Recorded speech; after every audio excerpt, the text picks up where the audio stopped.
Hi, thank you so much for clicking on my channel. I really appreciate it. If you are fascinated with true crime and obscure cases, keep on listening or keep on watching. I'm going to do a warning though, you guys. This case is very, very upsetting.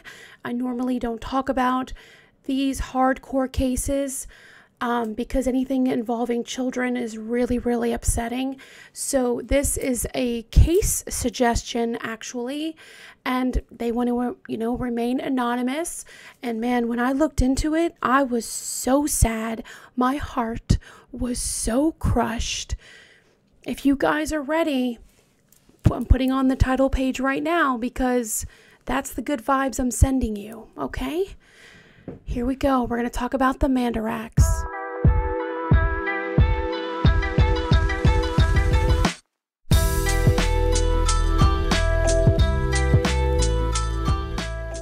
Yes, my beautiful babies. If you are listening, I have 3 beautiful cats, and they are my babies.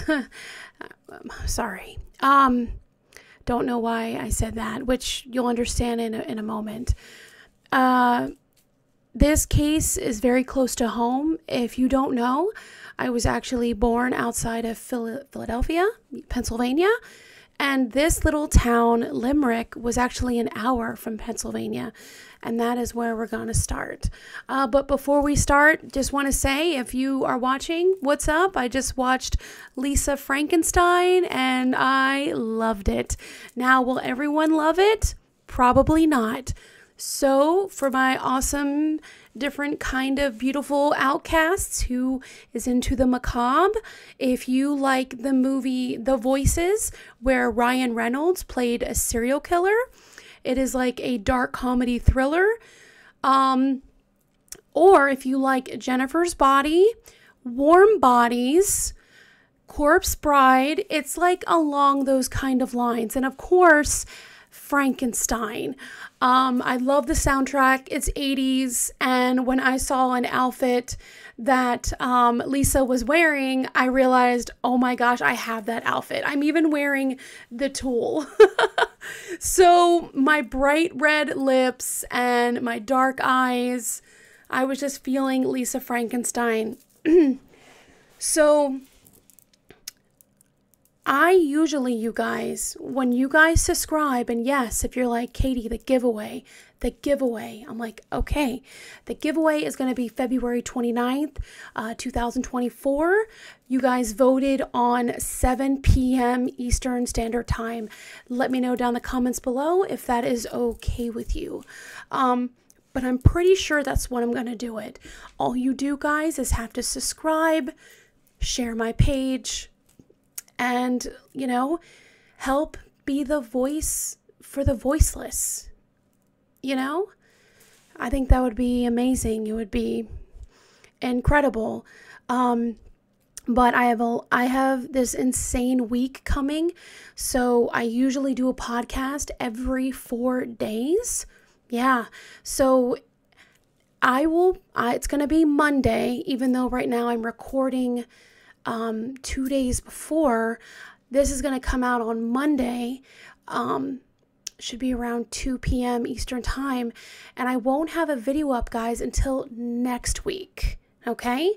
So still, once a week, but I still like to do every 4 days. But I can't wait to tell you what I'm doing, you guys. I'm really, really excited. But that's enough talking, okay? And we're going to get on to the story of the Mandaraks, okay? So don't forget to subscribe. We're going to go all the way back to 1995. Yeah, this crime is so horrific and so terrible that since 1995, the husband to this day has never remarried.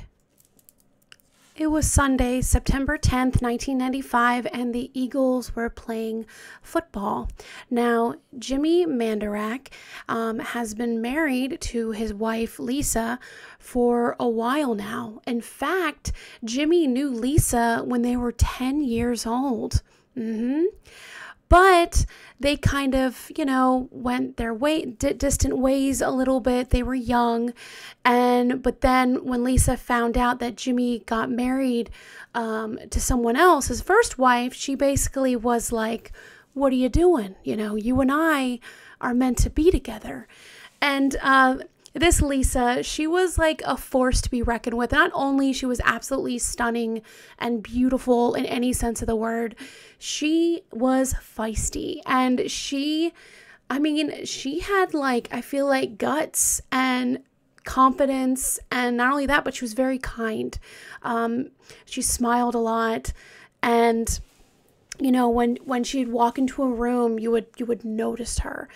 Like her vibe was just like, oh, Lisa's here, So Jimmy did end up divorcing his first wife, and I'm not sure what happened with her. I hope she wasn't too terribly heartbroken, but Lisa knew since they were 10 years old that they were meant to be together. And it took a while for Jimmy to come around, but then he did, and he realized, yes, Lisa, we were definitely meant to be together. He absolutely loved her. And I'm sure he still loves her to this day, even though she is not on this earth anymore. And not only that, you guys, they had a beautiful baby daughter. Yes, a beautiful baby girl.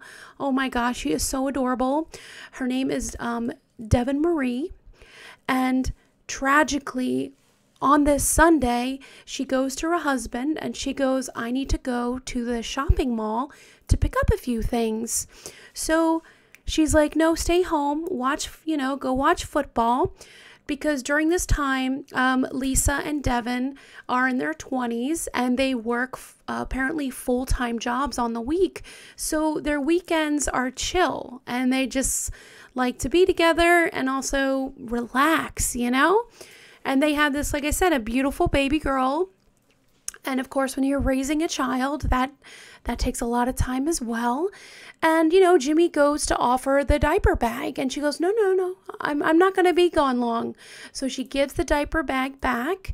And he's like, oh, okay, before you go, he gives his daughter, Devin, like this little cute wafer cookie and also a pretzel rod, like a little pretzel stick. And then off they go. He goes and sits back down watching television, watching football, and then they start going in the vehicle and start driving to the mall. Now it's been hours. It has been hours, you guys, and Jimmy is getting very worried. He actually starts calling a lot of people that they both know. He calls his sister, he calls her friends. And then finally, it's around dinner time, okay? It's been like hours. So I'm guessing it was like maybe 3 hours. I'm not on the specifics, but they said it was around evening time. And she left in the afternoon. The police are now involved. And of course, the police come and they check everything out and they ask about their marriage. And he's like, everything is fine. We just, we have a daughter. I think something has happened, And, the police start checking everywhere. They actually go to her, the bathroom and check all the toiletries and stuff like that. And they realize, she didn't have the diaper bag. So she was supposed to be right back. So why isn't she back yet? When I tell you, this town, went together to help, try to find, his baby girl and his lovely, beautiful wife. And they were holding up posters and everything. And then tragically, you guys, the next day in the late afternoon, police get a horrible phone call of these hikers hiking. It's at the end of an embankment and there was a little trail at Valley Forge. I can't imagine these hikers, guys. This must have ruined the rest of their lives with what they saw. As the hikers were hiking, they found the body of a baby girl. Now, when they saw the baby girl, they saw that she was fully clothed, but she had bruises all over, and she was deceased. The police are absolutely horrified because Limerick is the kind of town where this does not happen at all. And like I said, the town gets all together and it is a huge deal. It is absolutely, it just like crushed this town. And when Jimmy heard of his little girl, I'm sorry, I can't imagine, you guys. Sorry, I'm gonna tell your story. When Jimmy heard of them finding his baby girl, he actually could not. He could not go to the morgue to identify the body. He just couldn't bring himself to do it. So he got his brother to actually go for him to see if it actually was Devin. And it was. The body, it was a positive identification of 18-month-old Devin.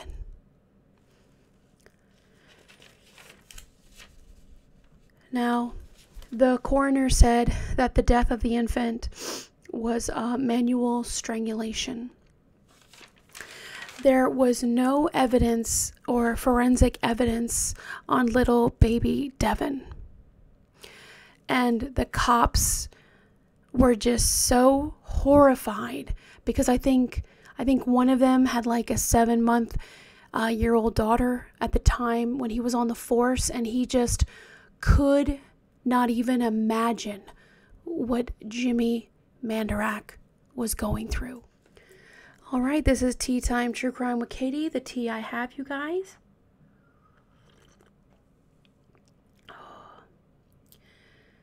Ooh. I'm sorry, guys. I'm really trying to be strong, but I really, really care about these people who I talk about.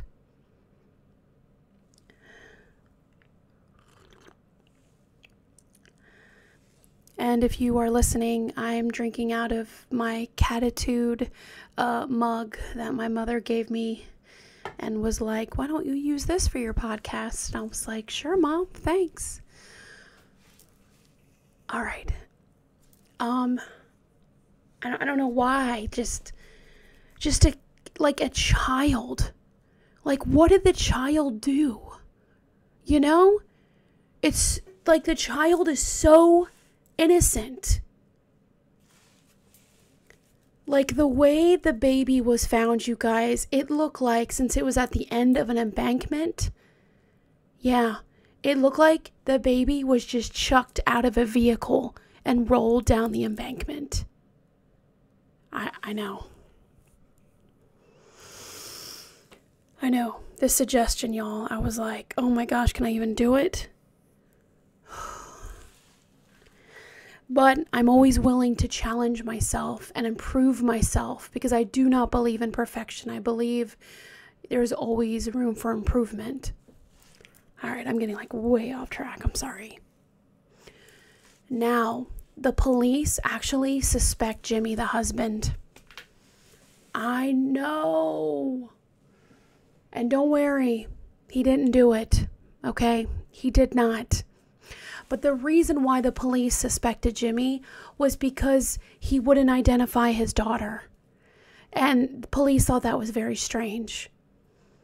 I kind of see their point, but then I really kind of see Jimmy's, because I just can't imagine you see your beautiful daughter lively and everything was great. Just the day before, you gave her crackers, you gave her a kiss on her beautiful little head, and then she's gone. Lifeless. I mean, I just, in a way, I'm not mad at Jimmy for that.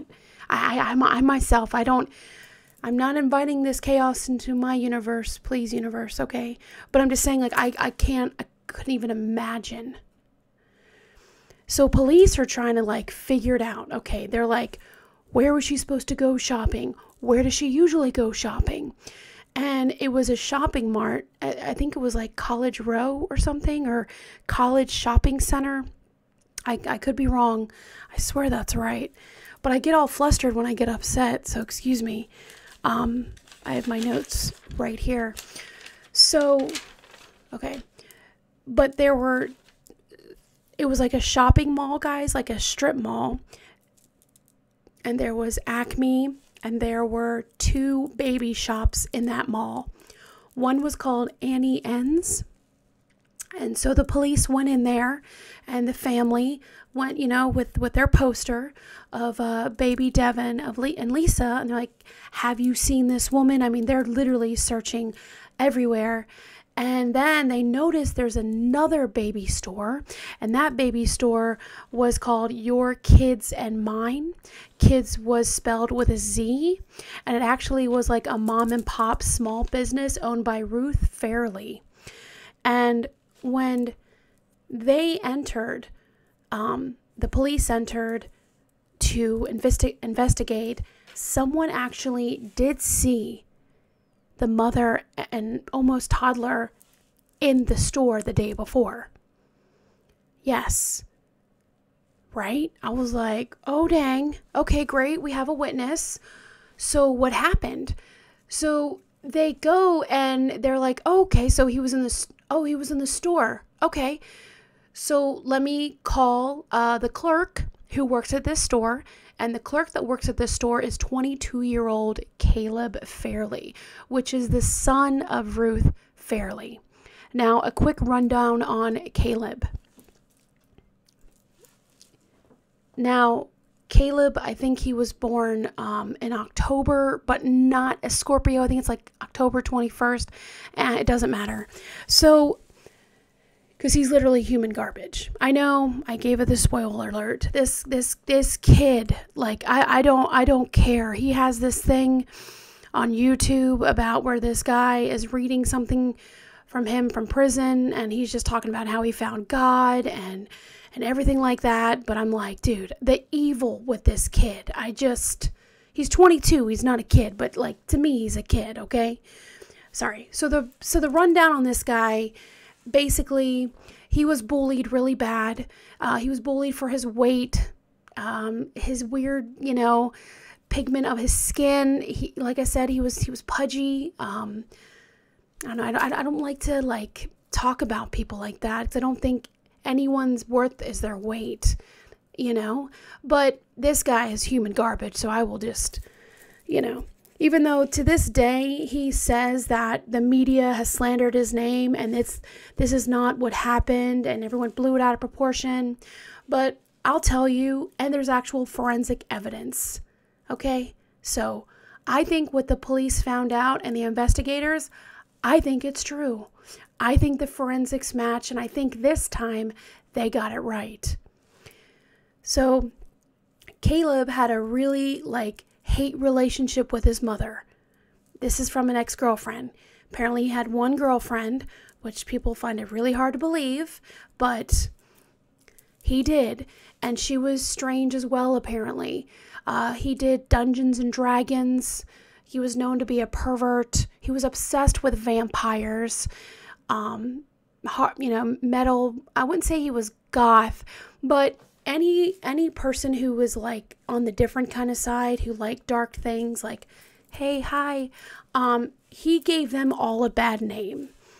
There was this huge hysteria back in the 90s about goth and just people who love metal and rock, and people would just kick the shit out of them and beat them up because of assholes like this guy.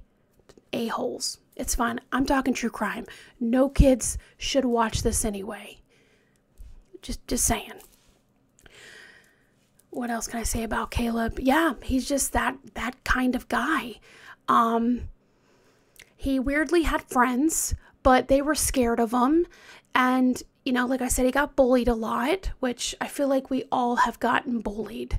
I do. Whether you're super skinny, super big, you have different kind of acne, or I mean, anybody can bully you for anything. I'm not going to say what I was bullied for because I don't want a troll to like say it in the comments, because that would be extremely messed up. But if my bully or my, tormentors ever watch this, they know, they do. But that's me. This is not this psycho, okay? He just gave people who like the dark and macabre a really, really bad name. He really did. Because I like the things that he likes, except I don't play Dungeons and Dragons, but I have friends who do, and I got friends who are actually judges. So I know all about it. I just don't play it. But I love Anne Rice. I love vampire books. I love fantasy. But this guy, he took it to a whole different level. I mean, he took his dark fantasy and made it real. Yeah, enough about him. Police actually call Caleb in for questioning because, someone spotted her in the store and he worked that evening or that afternoon. So Caleb agreed to go in and talk to the police. Now, the strangest thing happened. The police automatically look at Caleb and they're wondering, like, what is on your face? Caleb was actually caked in makeup all over his face. Yep. And the police got a wet paper towel and was like, can you please wipe the makeup off your face? And when he did, the investigators and the police that were in the room, they said that the chills just went up their spine. They just had the most terrible chills because on his face was scratches, like fresh scratches on his face. Yeah. So the police are like, wow, what happened? Where did you get all these scratches from? And he explains that he went to a rock concert called Hellfire something at the Asylum. It was a venue back in 95. I don't know if it still is.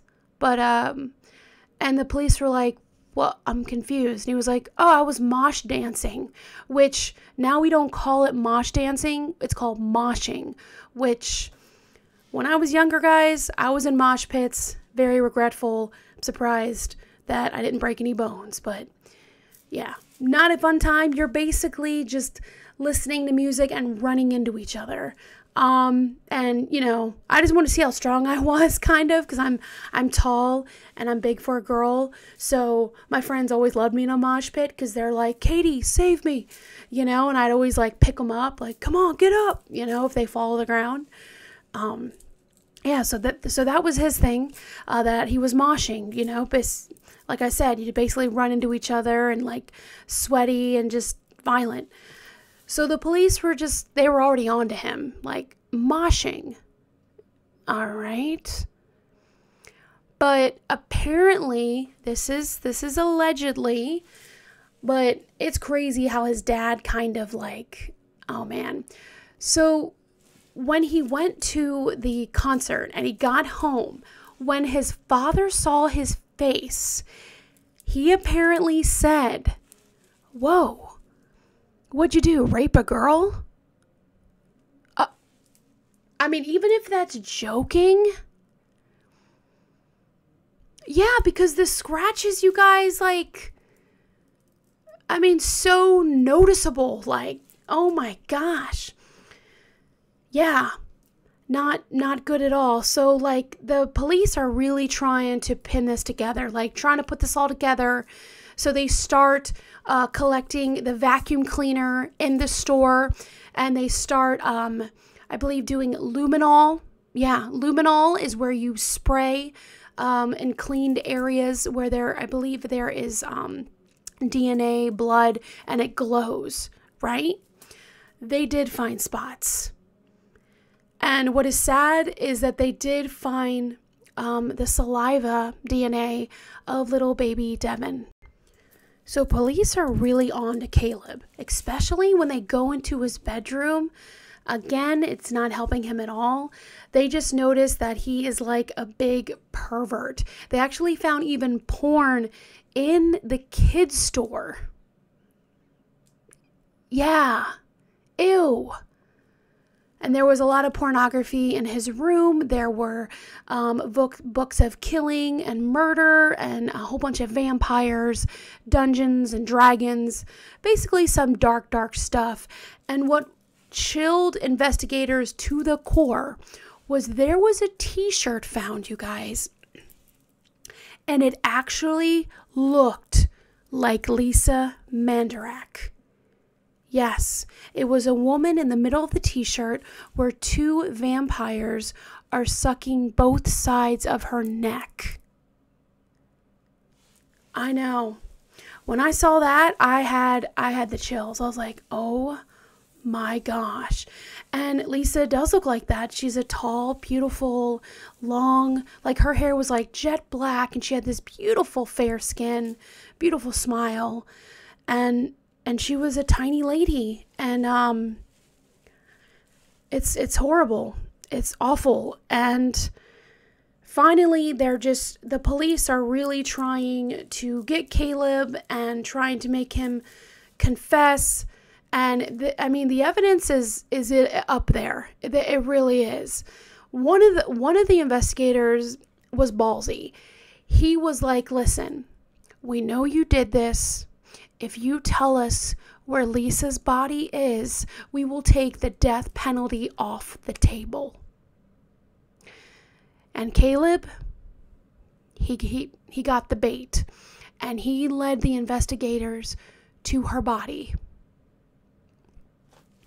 And you guys, it's bad enough that you killed her child, but I will get to the crime in a moment. It's rough. It's very, very rough. But when she was found with just like some kind of lace, like upper lingerie up top, and she was completely nude below, and her legs were spread in this horrible kind of sex position, and her hair was actually draped over her face. I'm sorry, I can't imagine the family.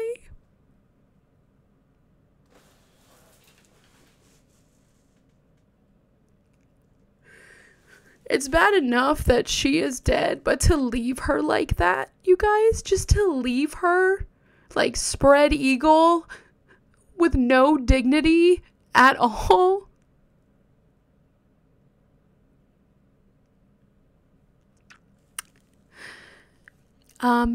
The police laid Lisa and Devin to rest, so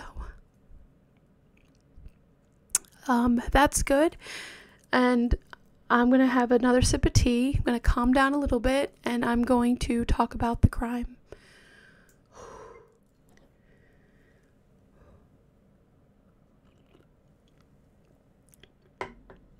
Investigators believe this is how it happened. So Lisa took her baby girl to just go grab some baby clothes real quick. Who knows? And Caleb was there. And when she entered the store and went all the way back to an area where he thought that no one could see and there were no more people in the store, he quickly goes to the front door, puts the close sign on, and locks the front door. As her back is turned and she's looking at the merchandise, Caleb lunges at her. She falls to the floor. He tries to sexually assault her. And I'm telling you guys, she fought.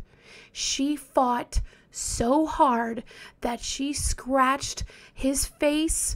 He was on top of her, and he was, I think this is how her ribs were broken.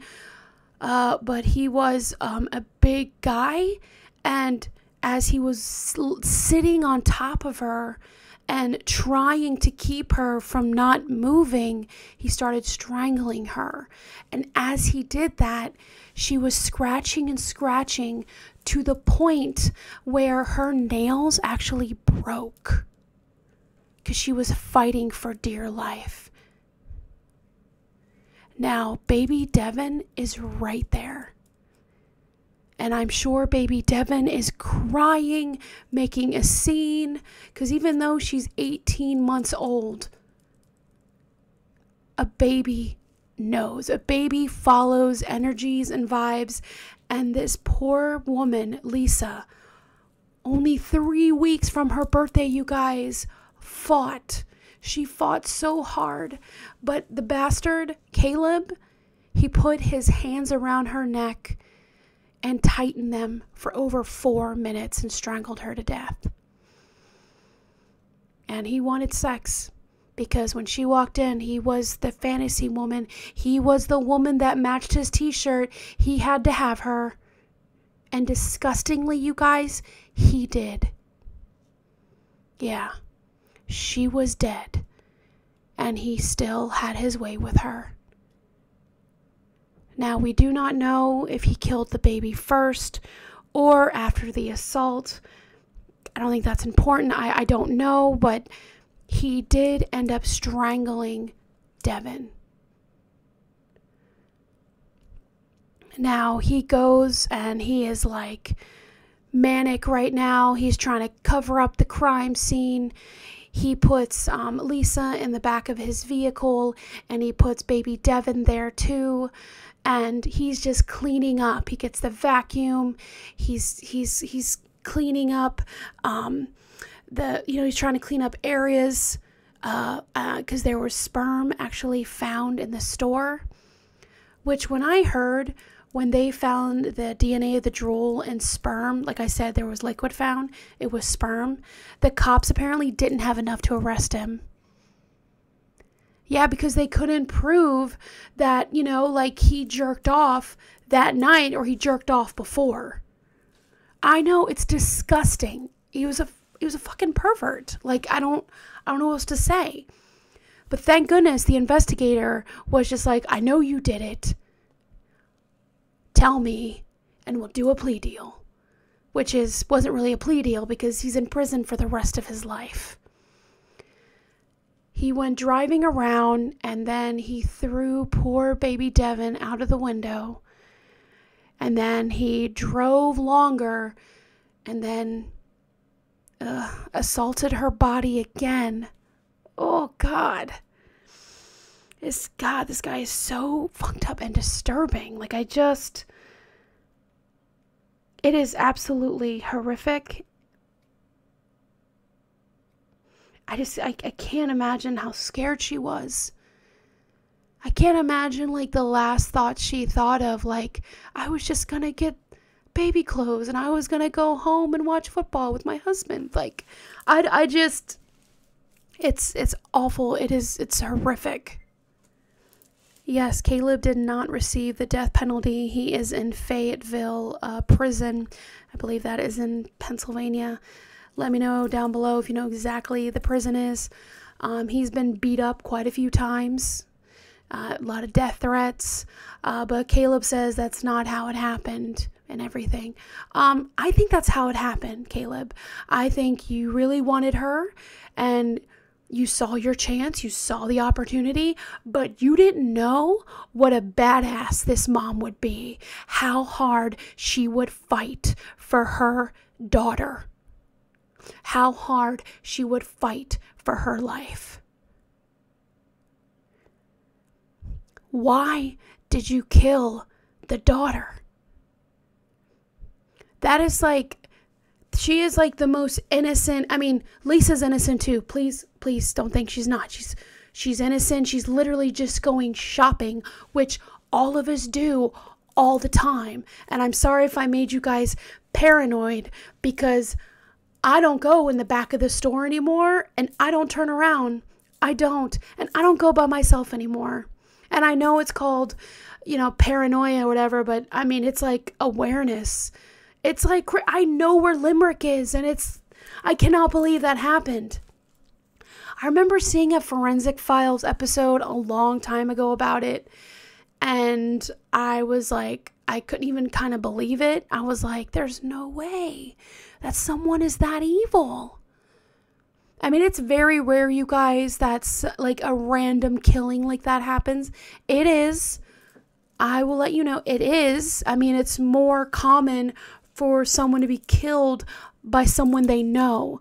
So this out of the blue, where this guy is like, oh my God, she's so gorgeous, I have to have her, but the kid's in the way. I don't understand. I just don't understand the brutality. And yeah, I don't give an F if he like found God. And it's so evil. Like when I go and look up recent things, the family is still scarred. The family is still tortured. And it's unbelievable. It's, poor Jimmy. It completely ripped his heart out. And he has never been the same. There is evil out there, guys, that I just can't explain. I don't know. What do you guys think about the case below? Thank you so much for listening or watching. I appreciate you. If you guys have a suggestion, just email me, teatimeCB, my initials, teatimeCB@yahoo.com, and I will read them and I will feel them out, because I have, lit white candles behind me. I'm wearing a lot of protection and crystals, and I want to make sure I can talk about these people, because there are people out there that literally do not want to be talked about or their case talked about. But with Lisa, she was such a badass, and I just want her to be remembered for being an amazing mother and wife who was very, very loved in her community. Like, somebody, I forgive me guys if you remember the name, I'm like blanking right now, but a few years later, they raised a lot of money to make the playground in honor of Lisa and Devin. And this playground is dope. Like, I want to play in it right now, So I think that's like really great that they have this beautiful playground in honor, because this should never be forgotten. We should always I don't know. She didn't do anything wrong. I'm not going to do the victim blaming that some articles did to her. I was like, are you kidding me? Are you really victim blaming? You son of... I just don't like it. It's not their fault. She went shopping, people. I mean, how many people do that as therapy? You know what I'm saying? All right, sorry. I'm like blabbing. Please know that you are loved and you are cherished. And remember, you're doing better than you think. Bye, guys.